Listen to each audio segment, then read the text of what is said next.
welcome everybody, and yeah, to the first attempt at a Quorum Sense webinar. So this is partly, we can't do field days, or we can't do any events like the Quorum Exchange at the moment. So we thought we'd just try and get a bit of discussion going. And I think even regardless of that, this is a pretty cool way to connect across the country to different people. And so this sort of we thought we'd do topical, kind of relevant, current webinars, and also seasonal ones. So we've got Hamish here today, looking at sort of post-drought grazing management. Now that everyone's, or most people, I should say, have had rain in the last 2 or 3 weeks, and Hamish had a couple of friendly droughts the last 2 summers, so he's learned a thing or two, hopefully. And we've also just recorded the start of what we'll call a post-harvest debrief with Nigel Greenwood and Dave Mitchell this morning, similar to how I've recorded Hamish, who you'll see. So we're going to stitch that into a series of webinars, probably weekly, with the post-harvest stuff, which is more arable focused, and we might start throwing in these kind of topical ones as well. And feel free to hit me up with if there's any burning topics or people that you'd really like to connect in with as part of this. We can basically do whatever we want. And I should say, actually, there's a couple of people that I haven't met. So I'm Sam. Nice to meet you all. And yeah, if you haven't been on a Zoom webinar before, down the bottom of your screen, there's a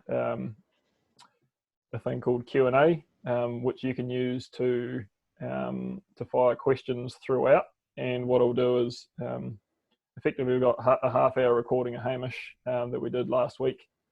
And we'll let that play. I'll play that for you all. After that, we'll take a few questions. If you want to type them in towards the end of that, we can fire a couple off. And I also interviewed Chris Ensor for 7 or 8 minutes as a bit of a case study of someone who's coming out of drought at the moment. And sort of Chris is kind of sort of in between, as far as people that have had rain and people that haven't. So thought it'd be cool to throw in a little case study there just to prompt that kind of context, I guess. But yeah, so as we're going through, you can use the chat function as Chris and John already have, and I'll be able to see that as we're going. The question and answer as well. And there's a raise hand function, but I haven't played around with that yet, so probably don't worry too much about that. And yeah, so if that's all good, what we'll do is I'll get this video recording going. And apologies, we sort of Hamish basically started talking about relevant shit when we were still spinning small talk, so it kind of cuts into the middle of a conversation, and it's about half an hour long, so sit back and enjoy. I'll put that recorder back on. So you've got 700 stock units more than you'd usually have, and is it COVID that's holding up you getting rid of them? Yep. So even though you're having a relatively good season, rain-wise and that, it's still putting you under pressure. Yes. Yep. So we've just tightened up the ewes, really, like it's gone to half a day shifts. Like I was sort of stretching it out to 1.5 day shifts because there was quite a bit of feed and leaving quite a bit behind. Yep. But now we're just stretching out the round to probably 40 to 45 days. And while it's growing well now, we just keep building feed. So it's just, yeah. And then I've got a lot of saved up stuff that I'll put the cattle that should have been gone. There's about 40 or 50 fat cattle. And they're just going to have to hold it out in the gully. Shoot, I don't know how long for. It could be 2 months. Yeah. So, yeah. What else?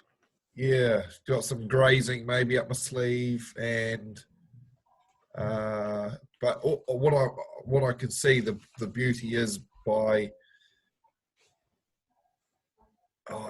in a normal year, if I'd got rid of everything by the end of March, I think the need for winter crops greatly diminishes. So, but I'm actually really pleased I got the winter crop. So it's yeah.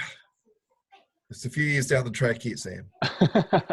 Yeah, well, Well, it's a good segue. I'll just hit the record button while you're on that topic, because that's, even though the whole point of or the sort of theme for this particular webinar is around grazing post-drought.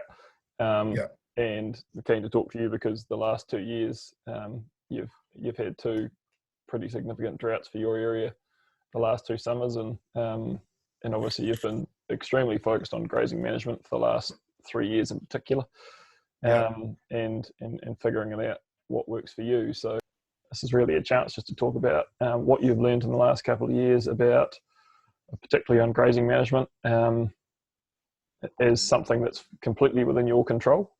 Obviously, when you can get stock away is not so much in your control at the moment. And then, I suppose at the end of that, like sort of your kind of key principles and advice for farmers trying to build covers and keep condition up and stuff going into winter. So I don't know if there's anywhere that feels obvious for you to start in terms of what you've learned in the last couple of years. I reckon probably the biggest one is sell your stock when there's a premium market. So instead of going for a 18 kilo lamb or a 280 kilo carcass weight, killing all your cattle, around the end of November to end December, stock are usually at a premium. Everyone wants stock. It's just easier to sell stock. So the earlier you sell stock, regardless of the season, the easier it is later on down the track. What I've found is very seldom does it get better going into the summer. So, Doug Avery says it's the reward period, risk period.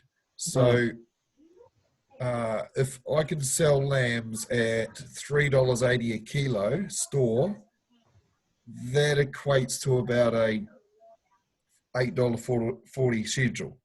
Now, if the schedule's at $8.80, then you go, but I'm underselling. You've got to think $8.80 is exceptionally good, and it's probably going to end up at about $7.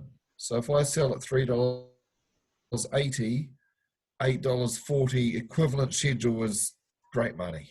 So they're easy to sell. Everybody wants store lambs. My cattle, they get to about 350, 380 kilos at $3 or $3.20 is $1,100, $1,200. Everybody wants them. Gone. Whereas if you wait for 400 or 450 kilos, I'll sell them store in the autumn, you raise your risk period of not only getting much more than what you would have got then money-wise, but nobody wants them. Yep. And just about every autumn, nobody wants cattle. So we want to get rid of our cattle by second week of January, and then just once they're gone and you've already captured that $1,000, $1,100, $1,200, the money's in the bank. There's no stress about trying to move the cattle. And any lambs that are ready to go, Don't fall into we've had a good rain, we'll put on an extra kilo. Because what it does is it ends up bottlenecking, and then everybody gets rid of everything towards in middle of February, say, and then so space becomes more of an issue. So that would be one of the biggest pieces of advice that I've learned is forget about your expectations growing as the price goes up. Just offload stock early at the premium market. Yep. And I think it's KLR Marketing is one of your favourite. Yeah.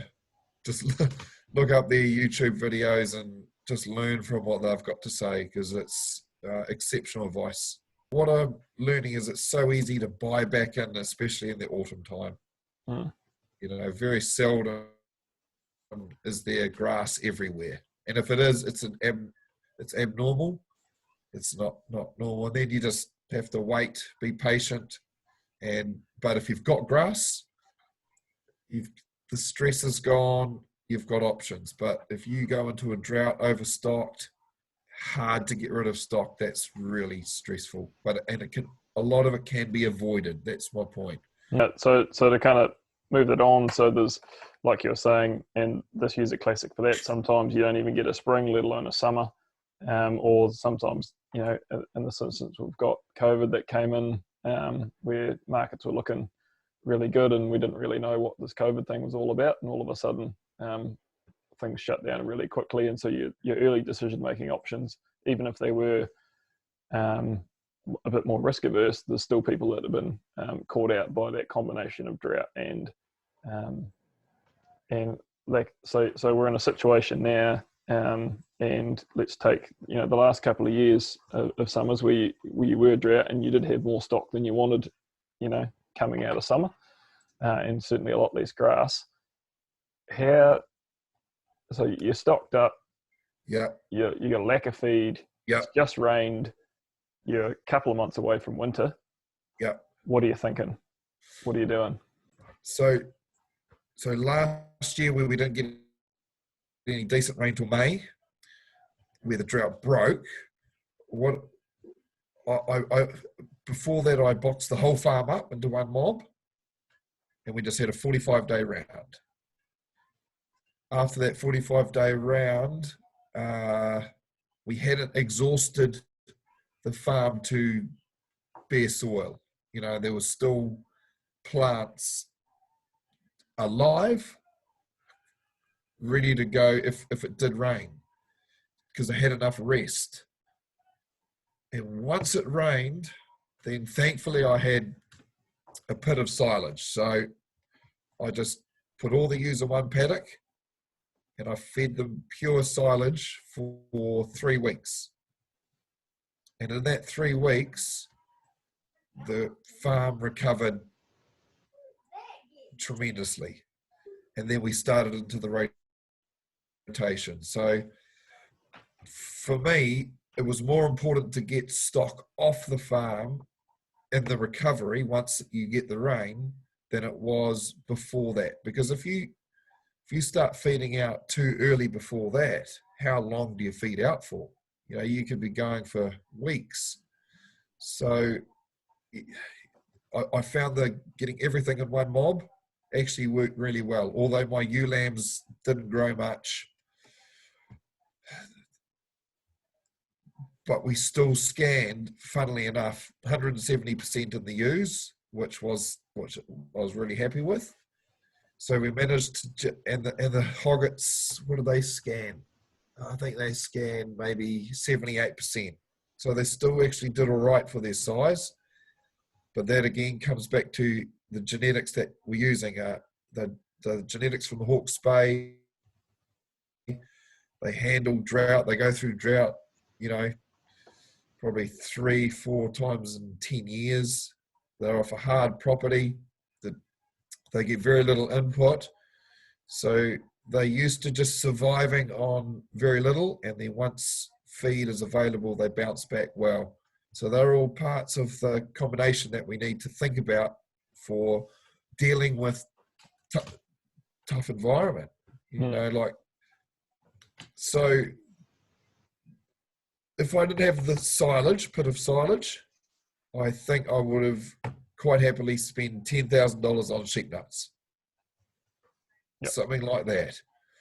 And just get them through, because the amount of grass that we started to grow, it carried on through the winter and through into the spring.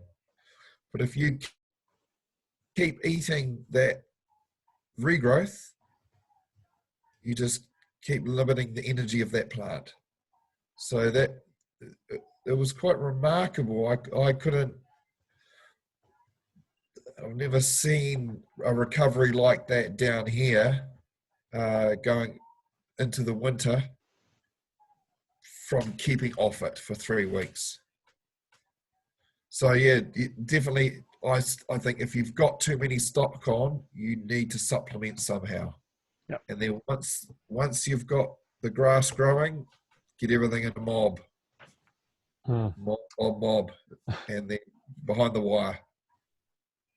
And it's Yep. amazing how much feed is generated. Yep. And do you want to talk us through just the basics of why less mobs grow you more grass? Because if I've got one mob on the farm, then 2% of the farm has been eaten, 98% of the farm has been rested. Your fertility cycle with everything being in one mob, the density is higher, so you got more dung and urine spread across the paddock. And what else? It's just that once grass gets up and growing, it gets beyond the growing at, if it's too short, it grows at 70% of potential. Once you've got leaf there and it starts to recover and recovered, it's growing at 100% potential. So we've got to try and keep it from only running at 60, 70% of potential. Yep. And so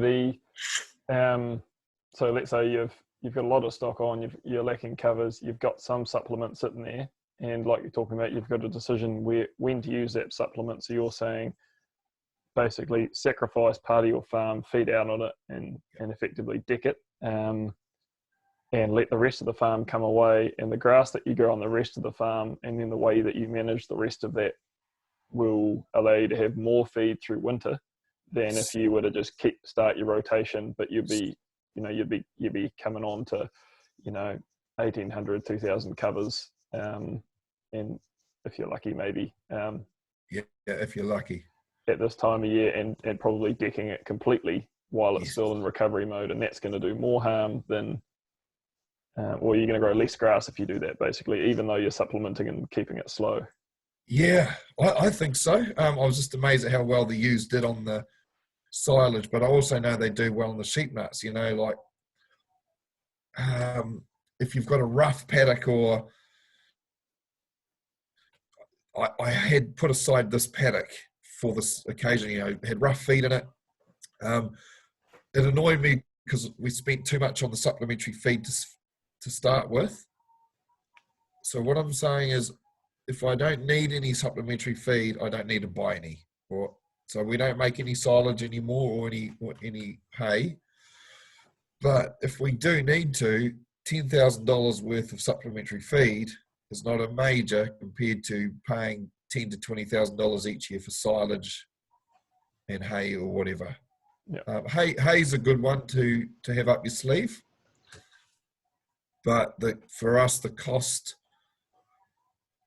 of doing all that, I'd rather get into the habit of just reducing stocking rate early in the season. That's the best form of prevention. Yep.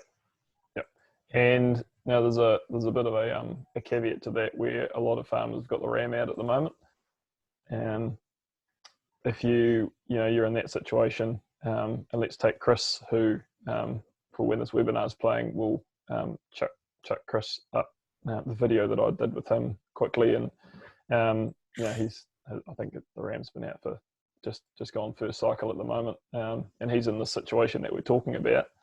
Yeah. He's probably not going to shut up 10% of the farm and feed out on it while the ram's out and he's trying to flush his ewes, or can he?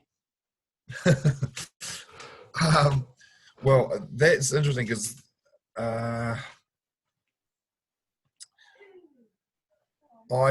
it's a good question. I shut the ewes up in the paddock 14 days after the ram went out.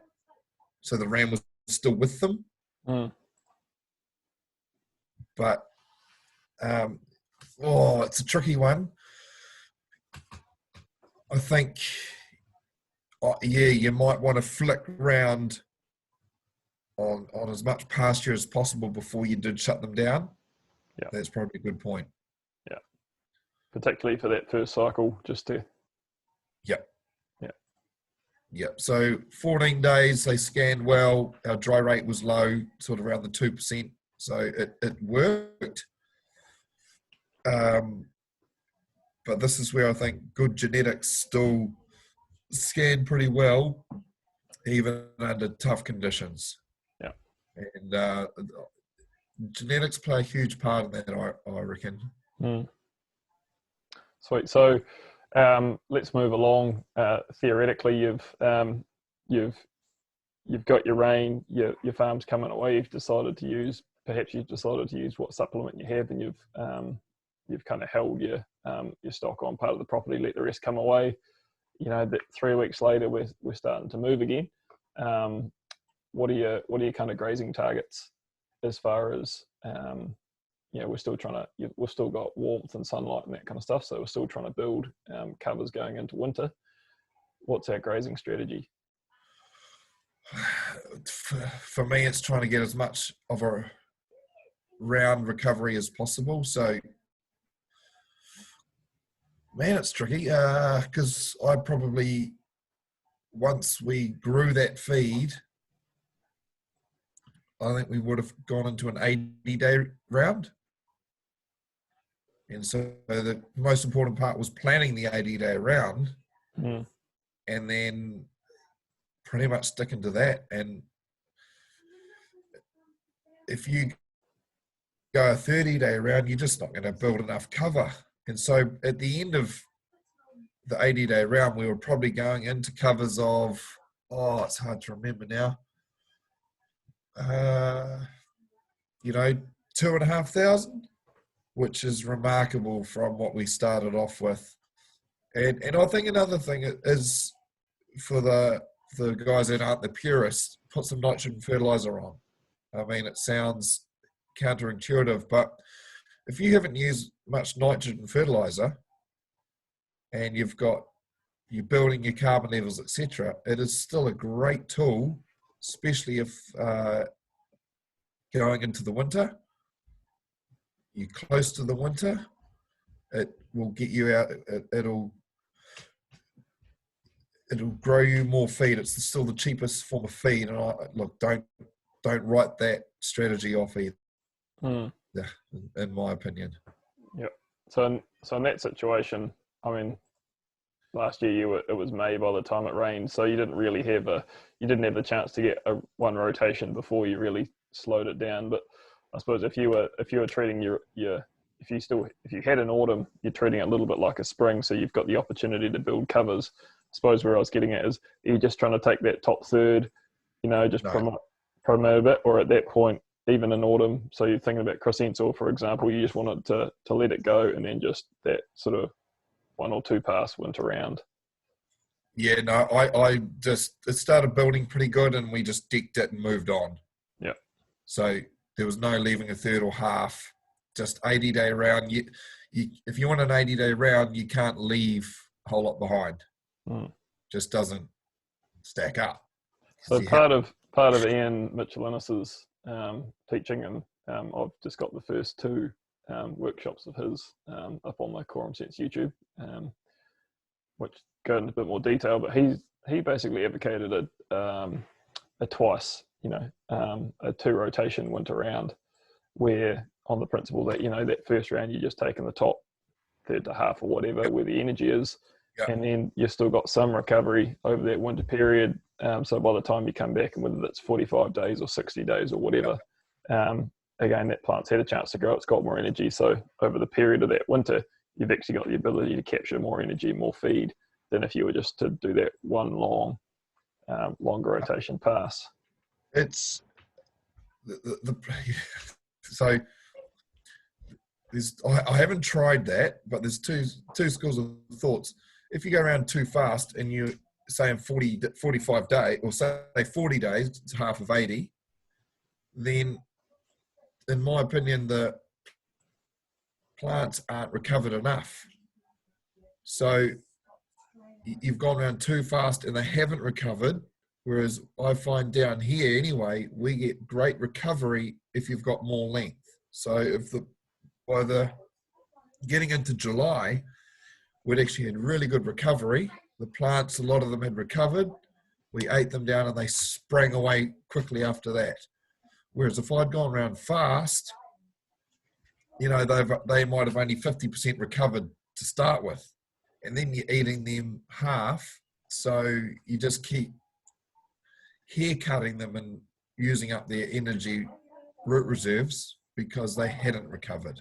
Yep. So that's my counter for that, or the reason why I stretched it out to 80 days. So that's basically context dependent, isn't it? Depending on Yeah. where you are in the season and what your plant recovery is like. If you've got fully recovered plants, that you're going into different situation to if you're, how do I articulate that? If half your farm's fully recovered, then you can afford to speed up and take that energy that's there because you're going to have the time to come back to it. That's right. And the other thing is what I've learned this year, although I haven't had to go through the heartache of a drought or long dry, is that through the December, January period, or late November, December, especially after weaning, which was second week of December, we started laying down a lot more litter. So that protects you a lot more from the dry. Whereas the year before, every year before that, I didn't understand that laying down litter. So we always had too much bare soil showing, and we were too exposed to the sun early, and droughts were just always going to get us. So that's one thing I've learned big time, is that, shifting 4 times a day, which sounds crazy, it's amazing what litter you lay down and how that starts to protect you. So I can't say, even this year we've had prolonged 3 weeks or 4 weeks without rain, but we've still looked good. Whereas in the past, we would be desperately needing some rain after that period of time. So you almost take for granted what you've done, the results that start coming through. You soon notice it if you've done a poor job, but if you've done a good job, you almost forget what position you could have been in. Yep. And so that's about understanding the kind of 6 to 12 month impacts of what you do at any point in the year and how long lasting those effects are, which comes back to our point. If you deck your if you come onto your stuff that's recovering post-drought too soon, you're actually starting to eat into your spring, even though it's only April, May. Yes. And that's the other. I had a talk to a dairy farmer, and he's like, so we only go down to maybe 1,800, 2,000. And he's like, yeah, but if you go below that, you'll really tank your animal performance. And I'm like, yeah, but we don't want to go below that. So I said, you don't go below 1,500 or 1,600. If you go below that, you start to plummet your performance. So I said, all it is we're just raising the limit, or the residual, and we try and keep it there. I said the difference between a sheep farmer and a dairy farmer is we get to eat that lower in the winter, whereas a dairy farmer will always keep that higher. Yeah. So we have the advantage as a sheep farmer to reset it at a lower level, as long as we keep the density up and trample a whole lot of that 1,800, 2,000 litter layer. We get the chance to put it right onto the surface. And that actually probably brings me to the last question I'll ask, because hopefully for the webinar there'll be a whole lot more that'll get fired at you. But yeah, what is your one mob through winter daily shifts? Is that you kind of go to, or pretty much. Keep it simple. Yeah, and some paddock, it's if you've got a paddock that's rough and needs more impact, you'll do that 2, 3, 4 times a day.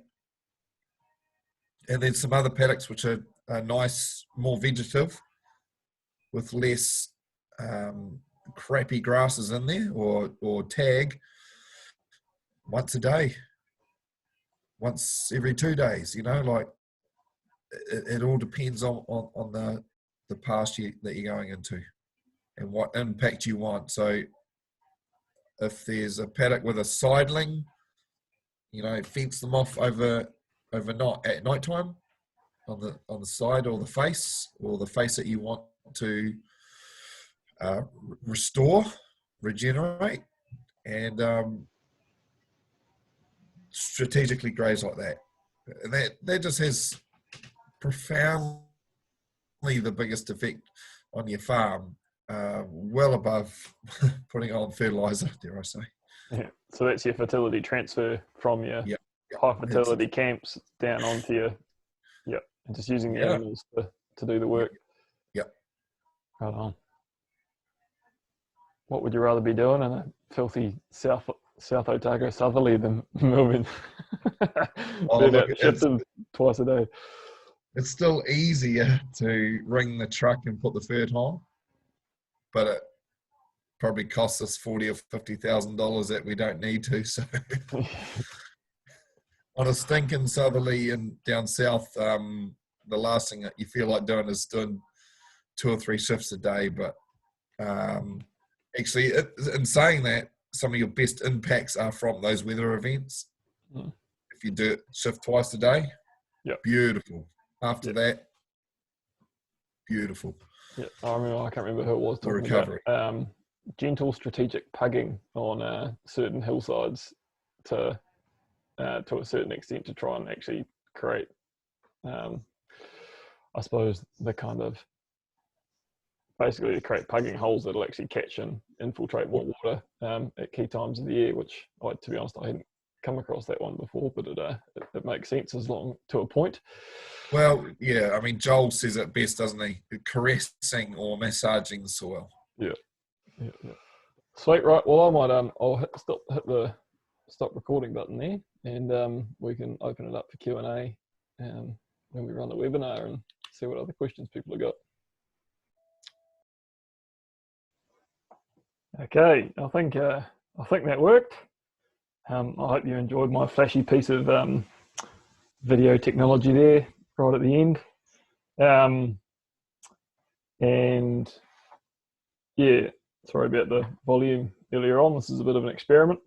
I suppose just there's a couple of questions that Michael's chucked in the Q&A box, and if anyone else has got questions that are floating around their heads, that Q&A thing at the bottom there is the place to put them if you can. Hamish, is there anything off the back of that you wanted to fill in, or that you thought you hadn't explained properly, or anything you wanted to add before we go to some questions? I just put in a couple of updated chats there that I thought people may have missed, but apart from that,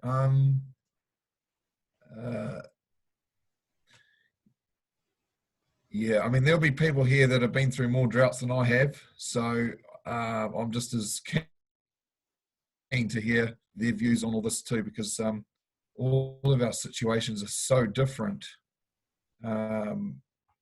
I guess what I was probably more trying to get at is prevention is better than that's my biggest learning, is prevention is the biggest help to going through any dry period or wet, cold winter period. So go for it. Let's ask some questions and have a chat. Cool. All right. Well, I'll kick into a couple. Michael Riley was in there first, and he says that we're in the situation being discussed, which is about how much you utilise in winter. So regards to taking the top third or utilisation to the max. His place up in Hawke's Bay, they tend to stay warm, not too many frosts through the winter. He was thinking of just taking the top would work better over winter for him. Any thoughts on that? Yeah, I think so. Oh yeah, on that thought, if I go into the winter, with 2,500, 3,000 covers, then I think I probably could get away with 2 45-day rounds. And up in the Hawke's Bay, I think you can get away with it a lot easier than you would down here. So it's just a matter of I haven't tried it down here. That's something that we could, but we get the COVID thing. We've got some stock still to go. So suddenly my appetite for risk is gone. So it might have to be next year that we try the 245-day round. So I've actually just gone straight in now to an 80-day round from here, and it's playing it safe. It's like poker, isn't it? You play it safe where you go hard, and I've probably gone hard enough to now just play it a bit more safe. So yeah, I'm just heading into an 80-day round now. Awesome. And Mike, we had another one. How are you measuring your dry matter, and what do you recommend?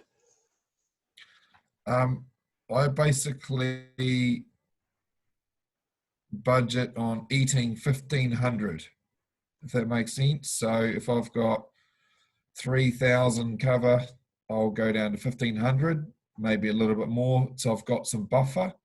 If so, I aim to be a minimum of 2,500 and head down to 1,000. That's just basically decking the paddock out.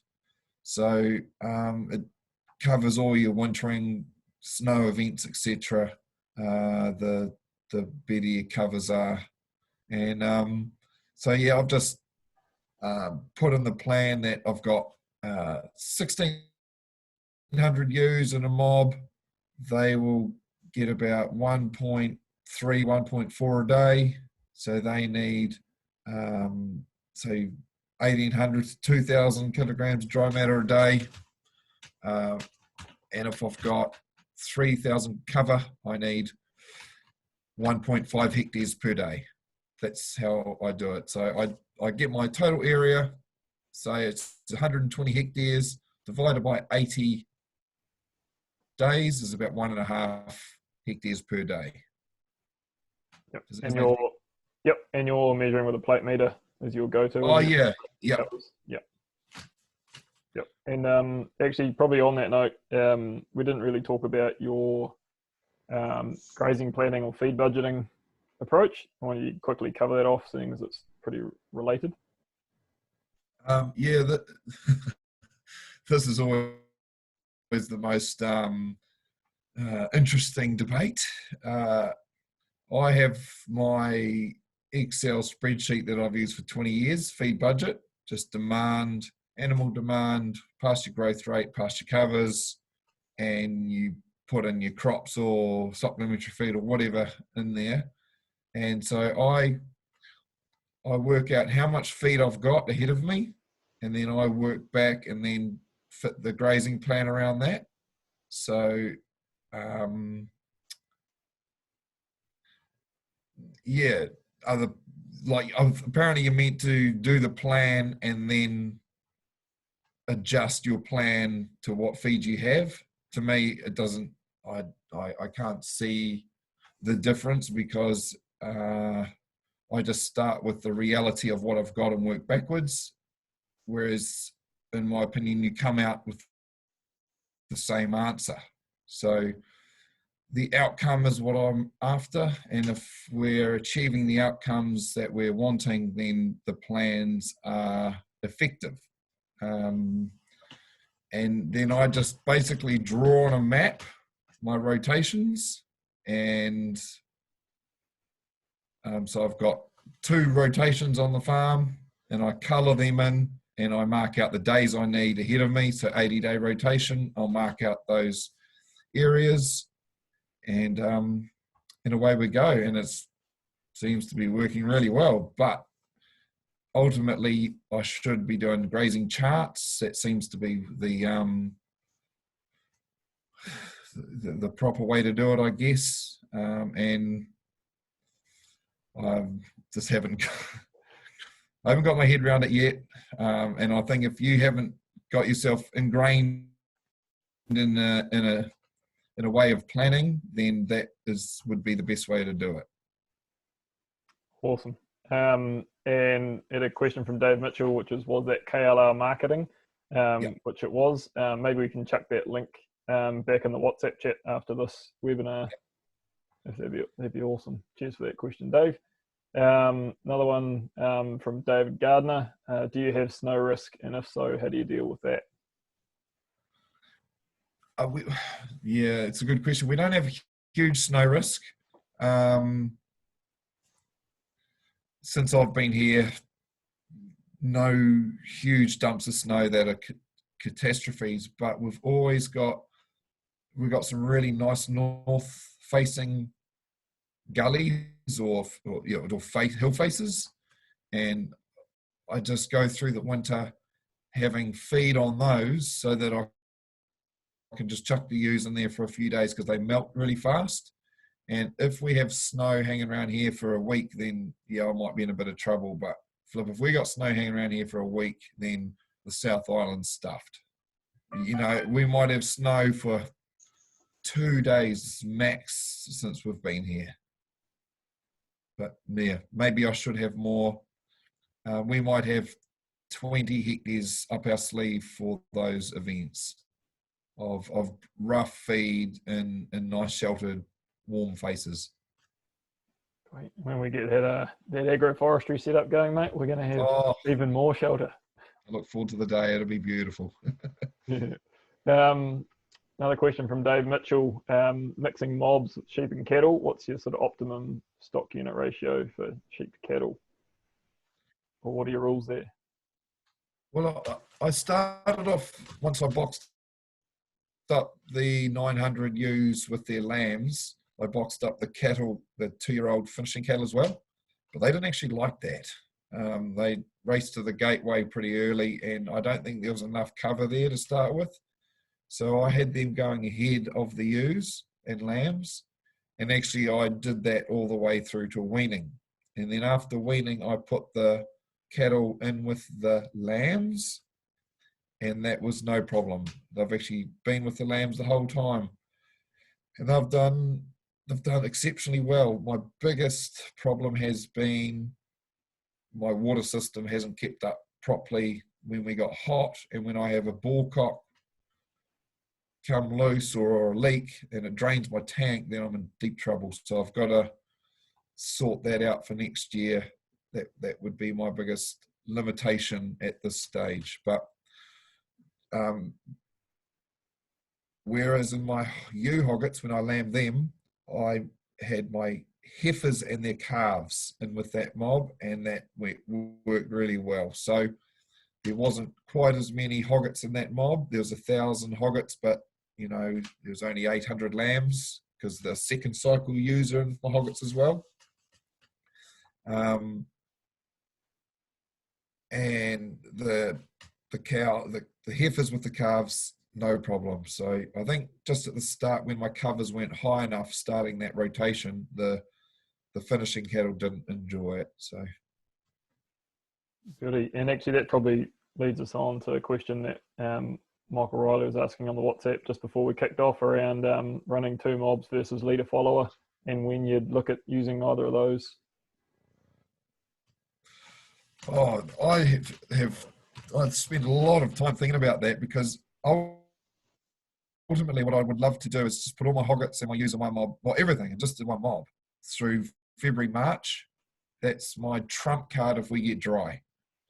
But I still toxo and campy the ewe hoggets. And what else are we doing? Oh yeah, then you've got your works lambs in with the mob, so you've got to get them out to weigh them to get them off. So it becomes tricky. If I had all my lambs gone by end of January, let's say, then I could have 2 months worth of one mob going around the whole farm. Anyway, that hasn't happened. Just on that, that's why I will now go to weathering my lambs and not keeping ram lambs, because that's caused me a nightmare this year. So by weathering your lambs, you've got so many more options. Having only steers and heifers, heaps of options, but when you got bulls, you can't box them up. So those little things have been really what I've learnt this year. So the leader follower, I was going to have my ewe hoggets and the calves going ahead of the ewes. But what I found is they're both similar size mobs, and the ewe lambs would take out all the good stuff and the ewes would be left with, you know, the poorer stuff, which they need good feed at the moment as well. So what I've done is 2 mobs, and I've just had to do more fencing temporary fencing, so it's more work, but it certainly has worked really well once you, I think it's the planning part which does your head in, and you know, you spend a lot of time getting that right. But once you've got it right and you've got the two mobs going, it's like the dam gates open and away you go. The floodgates open. So yeah, I'd be doing two separate mobs, feeding them both well, and that seems to be working really well for us at the moment. If you're in a tight feed situation, I suppose there's a alternative to that tight feed situation and you have got a preference in terms of, you've got some ewe hoggets or something that you really do need to get up to weight faster and prefer all some lighter ewes or whatever. Would you consider that leader follower in that situation, or is it not? Only if you've got a small mob going ahead of the bigger mob. Right. Yeah. So if I had 400 hoggets going ahead of my 2,000 ewes, then I'd consider it. But I've got 1,000 hoggets because I graze 600 off a hill country farmer, and I've got 400 of my own, plus the calves. So the mobs are similar size to the ewes. Yep. So, no, it just wasn't going to work. So yeah, no, and it's working really well at the moment, but far out. I just, I'm envious of David Gardner and his farm. So we'll get really cranking this winter to what he's done, and even what Roger Beattie's got some of his ideas. We can do a lot for pretty low cost. So it's wonderful to learn all this from you guys. Okay. Question from Maya Smith, just north of Taupo there. We've had a dry summer here and I stopped high density grazing over this time. Do you think in a bad drought it's still worth shifting your stock 3 to 4 times a day? And I assume that's dairy cows, Maya, but if it's dairy heifers, maybe chuck that in the chat.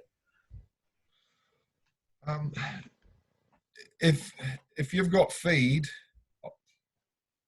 or deferred feed or rougher feed, I was shifting my ewes twice a day on that. If I was going into a dry, but that's because we had a good year. Once or twice a day, we were having a good year. If we were having a dry year, shifting them 3 or 4 times a day is hugely advantageous if you've got the energy and the time to do that. But once you have no more feed left,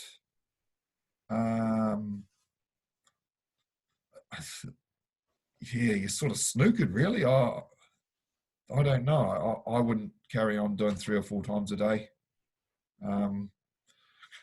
After going through the last 2 years, you just fight to make sure you don't run out of feed. It's a horrible situation to be in.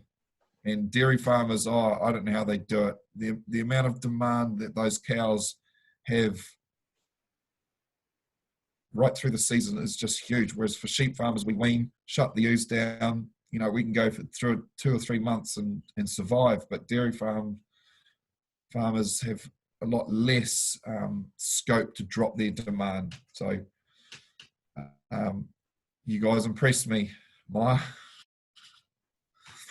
I suppose to round that off, and shifting multiple times a day from a stock performance perspective is you're trying to balance out what little good feed there is there with the rougher stuff, assuming you've extended your round to let that come away a bit more. That's right.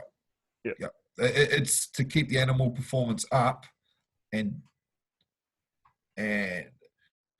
trample as much as that poor feed in, because ultimately that's why you shift 3 or 4 times a day, is to get soil litter contact, as well as keeping your animal performance. So the better you want your performance and the better you want your impact, the more times you shift a day. And the more rain you get, the more slack you get. Right on. Another question from Dave Mitchell. How would you, I assume, or could you benefit from destocking in premium markets as discussed, i.e. good rains in January, for instance?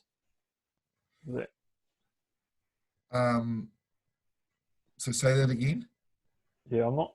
Dave, do you want to chuck that question in again? Maybe elaborate a little bit more, and we'll come back to it. I don't know if there's a question from Chris. I'll just read it out. The challenge I see with a faster winter round is that you've got difficulty with stock not eating it hard anyway, especially after our dry and starting with no covers from now. Yeah, I'd still be slowing up my round. Yep. And then next question there, and maybe this will be our last one before we chuck the little snippet from Chris on, is why is multiple shifts a day or multiple daily shifts in summer dry more important? Is it soil stimulation or is it urine and manure? No, I don't think it's more important. I think, to me, the most important time to do your 3 or 4 times shifts a day is the mid-October to mid-December, because that's where you set up your pasture quality, your evenness of grazing, and it's where you lay down litter. You get the opportunity to start laying down litter, because ultimately what you want to do is build your length, but keep the quality,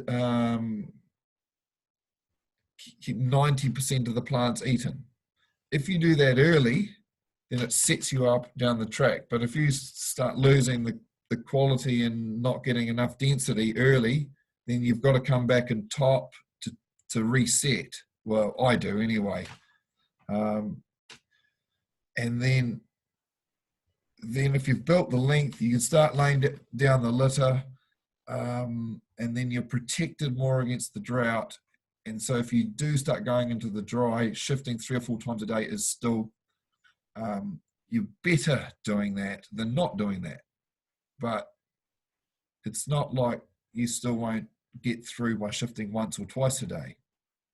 I hope people understand that. It's not like you have to do it, but if you can do it, it's more beneficial, because you have a better spread of fertility, you have better plant to soil contact, and the animals are getting a fresh pick 3 or 4 times a day versus once a day.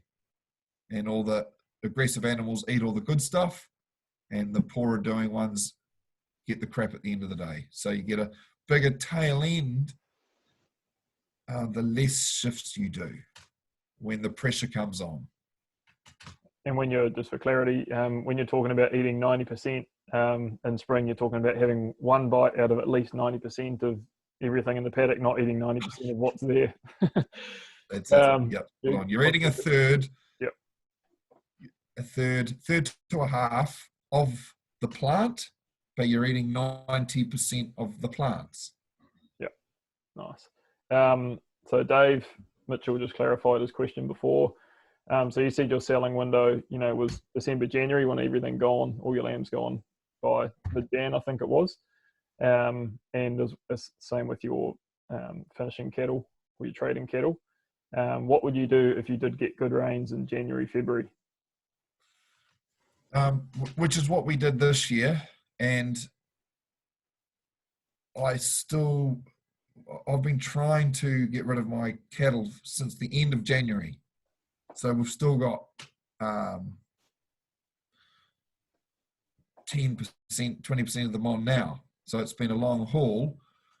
But if you get good rains in January, February, and you've already capitalized on good, strong markets, then what I would do is start building feed going into March, April, and then it'll be dry somewhere, and so I can just buy back in cattle.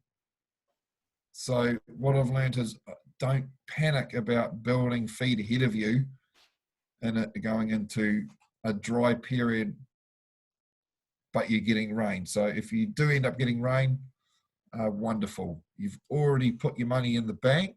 And it's not, I'm not getting rid of all my lambs by the end of January. That would be wonderful, but I'm getting everything that's killable or marketable. That is marketable. So 30, 31 kg store lamb, or a 17 and a half kilo finished lamb, 17 kilo finished lamb.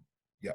Does that make sense? And if you do get some good rains and you've got rid of a lot of stock, then you've got a little bit more flexibility to finish what you have to maybe an extra kilo if you want.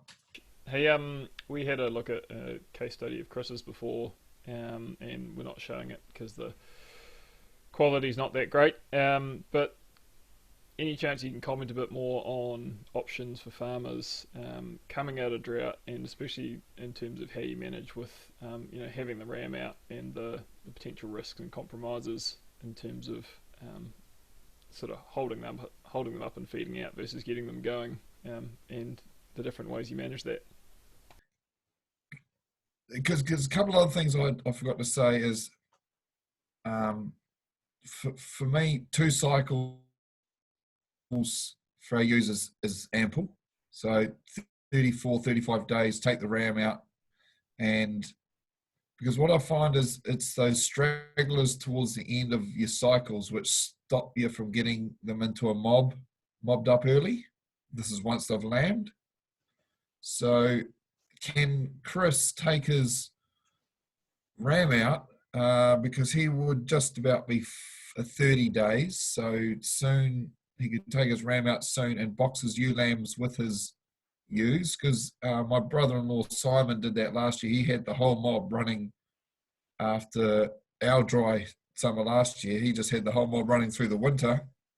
And although the hoggets didn't thrive, they got through, and now they're looking magnificent as tutus. So I would try and keep them because there's just no market for them, and maybe feed out the hay. I'd probably feed out the hay earlier rather than later. That's just my thought. Especially if you've got enough moisture and you can see the grass growing. So is it growing, Chris? I'll unmute you there, Chris, if you want to chip in. Yeah, it is getting there. I think the paddocks that, we had sort of a double rotation with the terminal mob and the replacement mob with the hoggets in it, and yeah, those paddocks that were grazed early in that rotation are definitely coming back. So that's a bonus. And I've started feeding on a couple of the weaker hill blocks that have probably needed a bit of animal impact and a bit more fertility anyway. I've actually started doing tight breaks and feeding a couple of bales a day with the ewes. So I'm kind of getting there anyway. The hoggets, I've taken I thought I'd only take replacements from first cycle ewes that get pregnant in first cycle anyway. So I've put a terminal with those, and I put them all in with the terminal rams now. So there's no replacement rams in there. And so they're a bigger mob and there's a smaller hogget mob. But yeah, what you say, it makes some sense. Just strip it back. I was going to do 2 generous cycles, then maybe I even strip that back a little bit more just to get them all in one mob. The hoggets, hoggets don't do particularly well in hay because they're not used to it. Yeah. That's the problem with that. Baleage they like more, from what I saw this summer anyway. Yeah, so maybe you could put them all together soon and feed the hay out later once you've got some feed generated. I just find it easier feeding out hay when it's still dry underfoot sometimes, or baleage, whereas you get to the middle of winter and it's wet as, and you're just causing more damage sometimes. But yeah, it's just trying to work around the limitations you've got. But I think if you got a few more dry ewes, then I'd say by July, end of June, July, there's probably a market for ewes again. Whereas at the moment, there's no market for anything, is there? So you don't want to be selling anything now, I don't think. No, you are right there. Yeah. This is part of the thing with these unforeseen times. This is why that question came up. It's like, well, when do you even think about it with something like the hoggets or just a few of those lighter ones we don't really want to keep anyway. But anyway. That's right. And also going back with your bulls, the bulls are a good idea. What are you thinking now? Because if we're locked into a contract or something, it can end up biting on the butt. Will you be able to afford to buy stock or have a bit more flexible system? What are your thoughts there? We're just not going to have bulls next year, to be honest. We're not going to probably do cattle next year. As nice as it would be, we're just financially, we still can't afford that.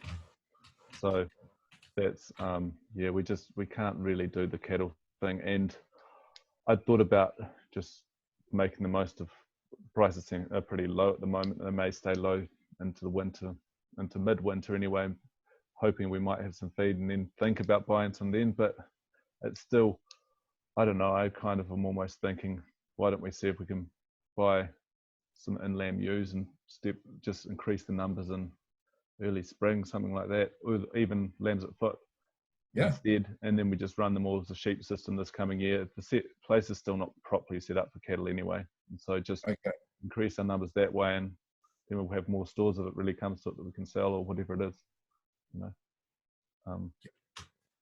In some ways it's less, we haven't got the option, we haven't got as many fingers in as many pies, but it also means that it's the simplicity and the kind of, the bulls have been a hassle of as much as they've been a blessing, I think, particularly as we've gone dry. So are they gone now? No, still here. Yeah, the end of May, end of this month, so it's not too far. And they've picked up in the last 2 weeks since the rain. There's some pretty bloody good. Some of them looked almost, you know, a little bit Yonis like, but not quite. But you know, they're getting pretty light, and they've picked up really quickly, which has been nice. So, okay, awesome.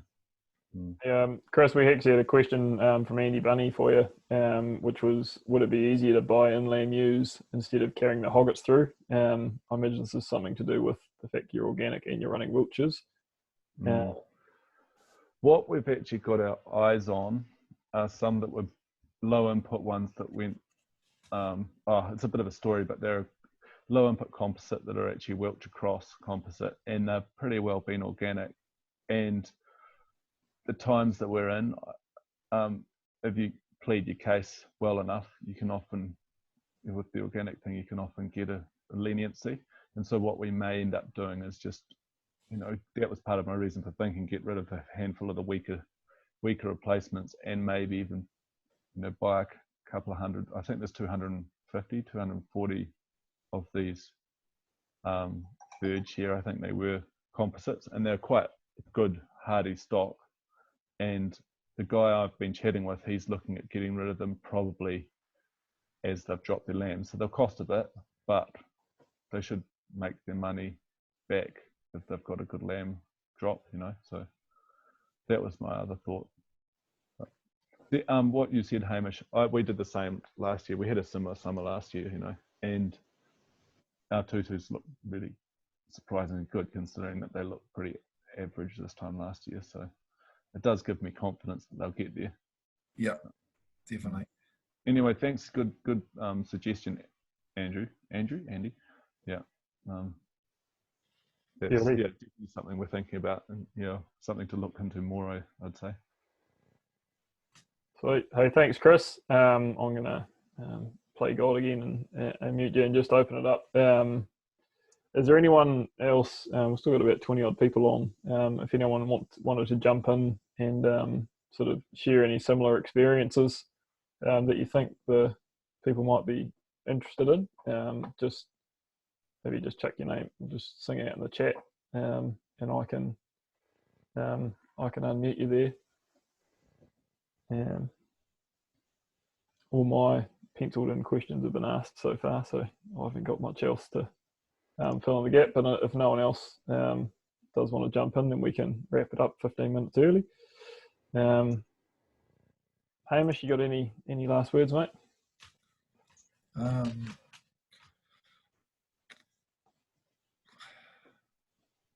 don't think so. I think the guys, the names I see on here have been through some pretty ruthless months, and would have a whole lot more to add their thoughts. So that would be quite interesting. If they have any thoughts that they would do different, or you know, Andy, Bunny, Bryce and Julie, what would they do different looking back, which they've learnt going through this drought? Guy Peacock, even David Gardner, those guys have constantly go through droughts. Anything that they'd like to add? Can you unmute any of them? I can. They just have to. I mean, we can either we can force it onto them, or we can let them nominate themselves. But I'm not seeing any takers at this stage. I mean, this kind of. Oh, someone put their hand up. And let me see who did that. Bryce and Julie. There we go.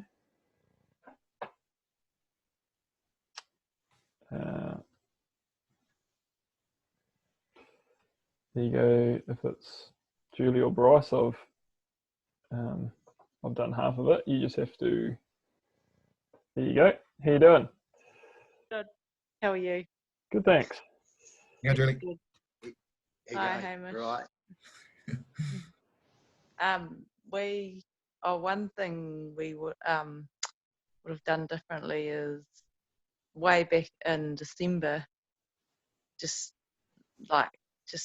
reading the grass and the tillers and that, and just thinking, oh yeah, it's getting dry, we should be extending our rotation out. But because the year before it just kept raining and we just stayed too long and we got a heap of tag. But this year was different. We stayed too short, but we should have gone longer, and just trying to figure out, like, you know, before it happens, what our rotation length should be. But I think we're probably going to do what you said and just like start destocking in late November, December, and because most years are going to go dry, so just get a long rotation. And frig, if we had 60 days then, would have been a hell of a lot easier. But we were 25, 30, so that made things harder. Yeah, we had 220 cattle to sell. We could have sold in November, December for good money. But just held on, like thinking, oh, if we get rain, it'll be good to take them through. Whereas we should have read the pasture, taken the money for them, and then looked after the farm, put us in a better position for the dry. Yeah. No, that's. I've been through that many times, and I'm just starting to really learn that. You've got to get over comparing prices to what others get as well. Or does that make sense? Because what we're doing, for instance, local guy around here, he sold all his lambs first week of December for $110. And at that time, we were all getting about $145. And so the whole way through for the next few months, we're all assessing that. Good decision, bad decision, good decision, bad decision. You know, things go up and down. And by the time we get to March, April, it's an utterly brilliant decision. What I've learned is it's completely irrelevant what happens after you've done it. It's a good decision because it works for your budget. You're still making money because your costs are low, and you have de-risked your whole operation. And the other thing that I've learned after using the Maya Grazing feed budgeting program, the grazing program, they measure your rain days, rainfall deficit or surplus per hectare. And what I found with that is after 10, you can be running at a surplus, so you've got good soil moisture, because they put in your last, I don't know, 5-10 years of rainfall data.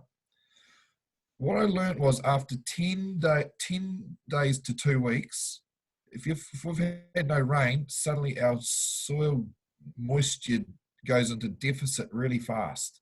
Yeah.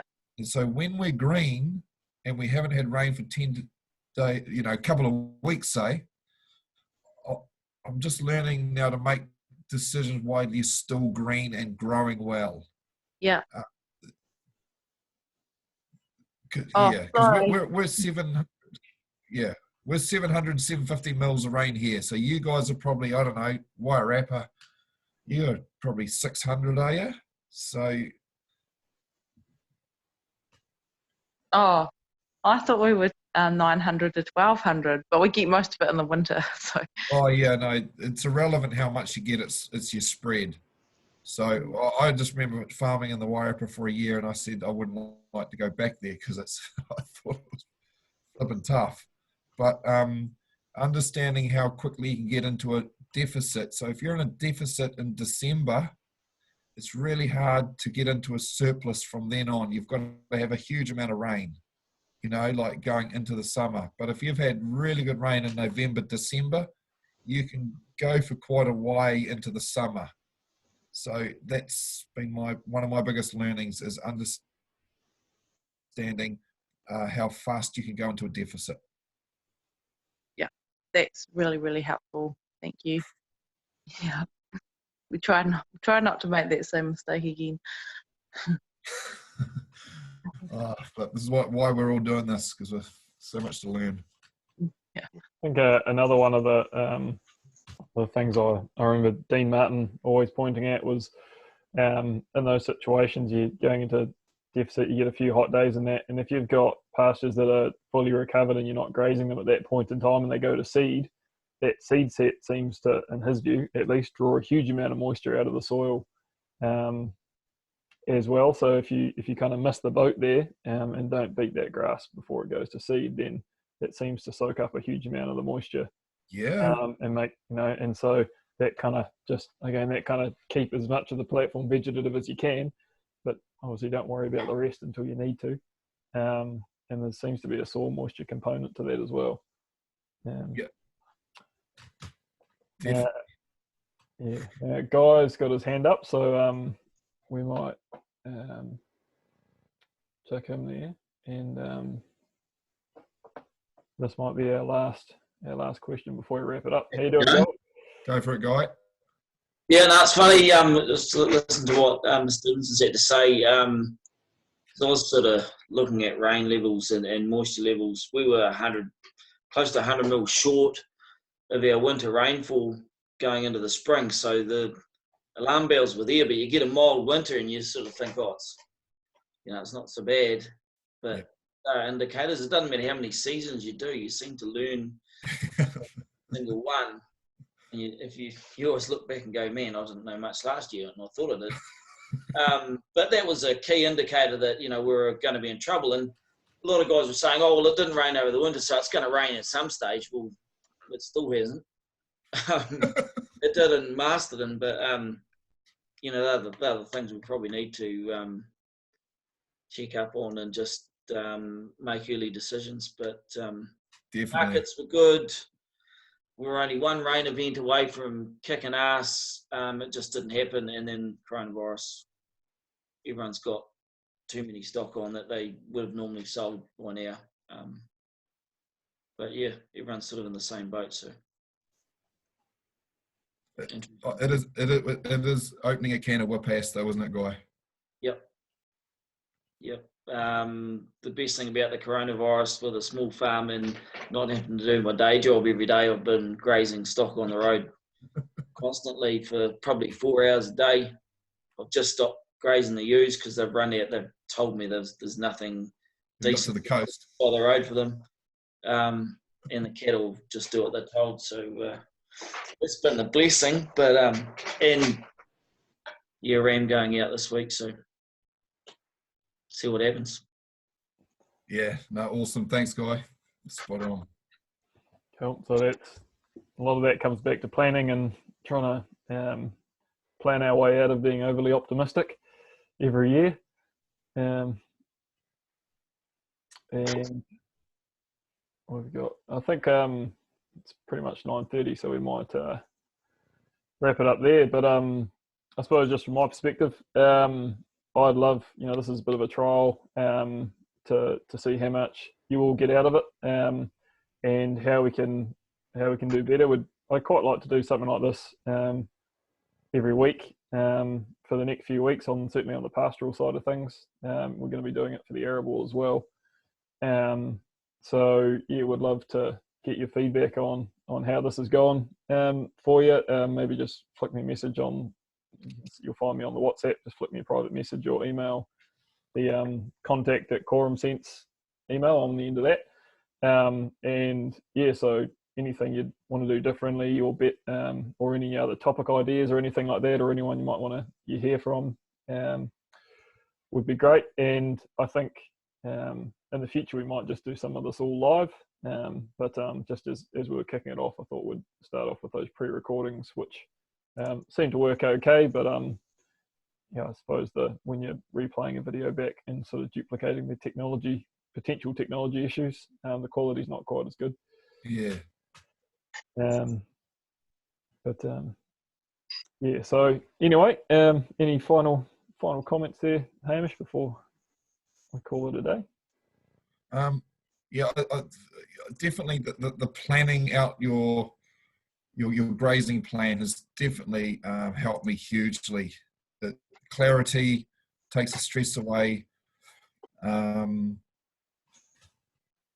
once you're in it, it's amazing how it just unfolds beautifully. In terms of sometimes you think you're not going to get there, but at the end of your rotation, suddenly it's recovered like you hoped it would. And the other thing is that you can adjust your grazing length at any time.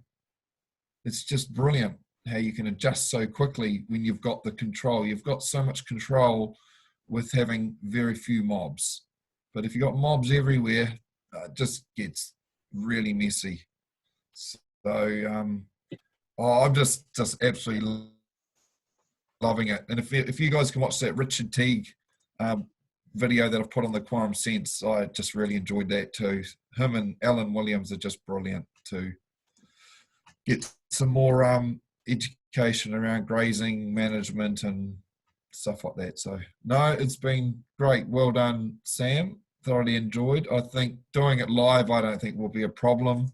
It's always, you just get used to it as you go, and yeah, it would be good having more of a live chat as well. So, but apart from that, awesome, mate. You've done well. Kicked it off well.